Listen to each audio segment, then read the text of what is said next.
part, and you hang it up, and this machine here has a positive, negative, it's powder coating. So you hang this up on here, so that gives it a negative charge. Okay, your gun is powder, is positive charge, positive, negative. So when you spray this, it goes sticks right to it. in the cracks all around the wheel. Yeah. You got to be real careful you don't touch it. And you put it in the oven, and then we run this up to about 360 degrees and let it sit for about 40 minutes, and it bakes the paint on. And it doesn't come off. I mean, you really got to hammer it. These are the parts like we just poured today. Look at that. That's aluminum. Huh. So why is it that color? that's Civil War green. Okay. This is Civil War carriage. Now, if you take my Revolutionary War, War of 1812, they're gray or real blue, but that's a whole other story. When it was Prussian blue, when it came off the boat from England, it was Prussian blue, a real bluish blue. And as they moved the paint into the interior, they'd cut it with mineral spirits to make it go farther. You ended up with gray. That's one of the big feuds with the National Park Service and the state parks. Is the color schemes, but yeah, I've got it. You know, I've got the old books with the color, but this is how that works. So that's very neat. Everything's pre-machined. But there's my small lathe that I use for just doing the small barrels. So I've got 4 different lathes here that we use. That milling machine over there, I use that for boring out holes and things. That I got it from school. It's a World War II era machine. And I've got the drill presses. Like I say, a lot of the equipment I've got here is old surplus stuff that works perfect for what we do. Yeah.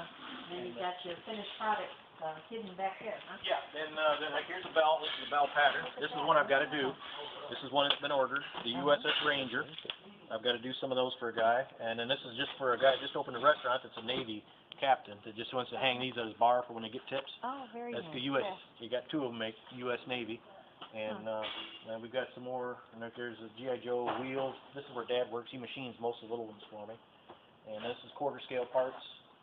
And then in here I've got some.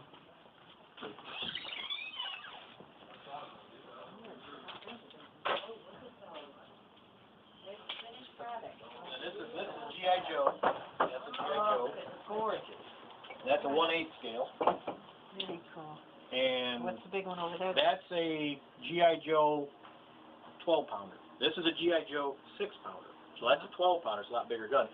And you see the color. That's War of 1812, Revolutionary War, where this is Civil War.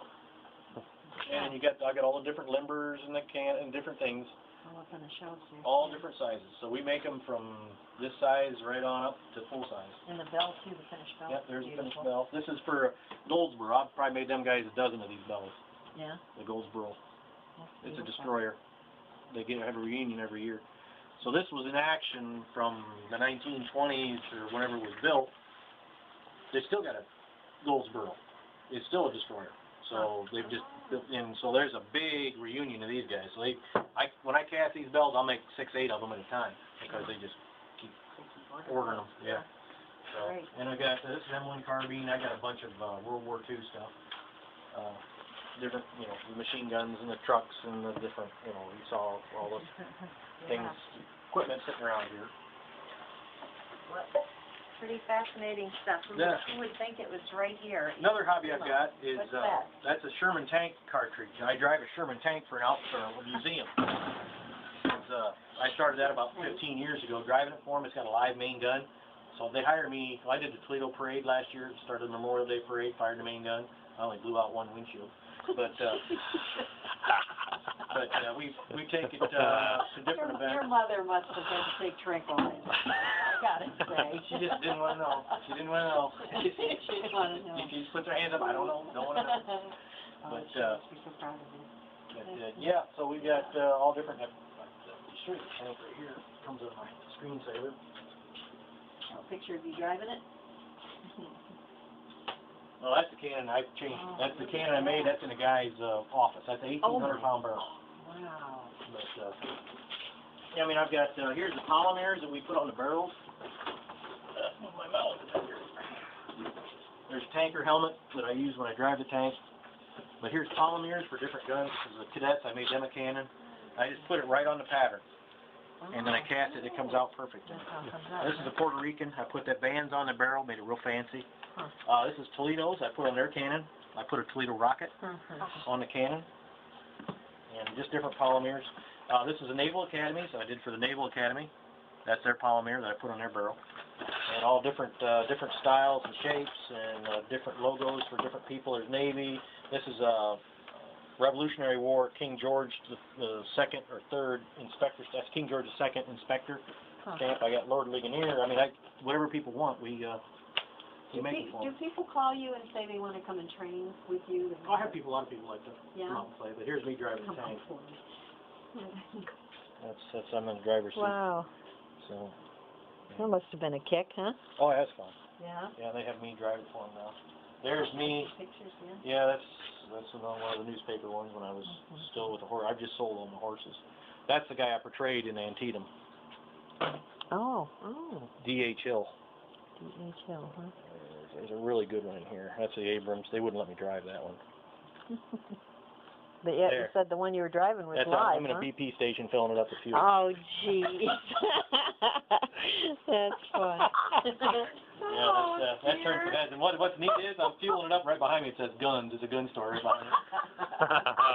And I've got my full Civil War uniform on driving that thing. Great. That's great. Neat stuff. Yeah, that's been 15 years ago when I did that. Yeah.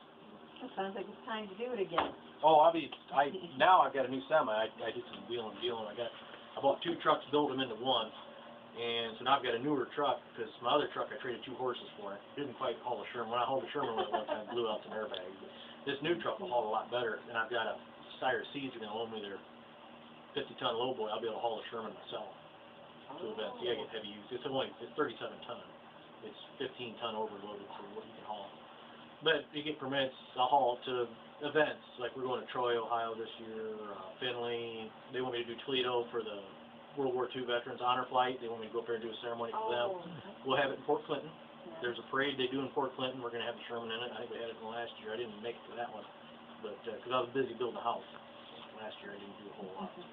Well, we'll look for you in it this year. Yeah. Well,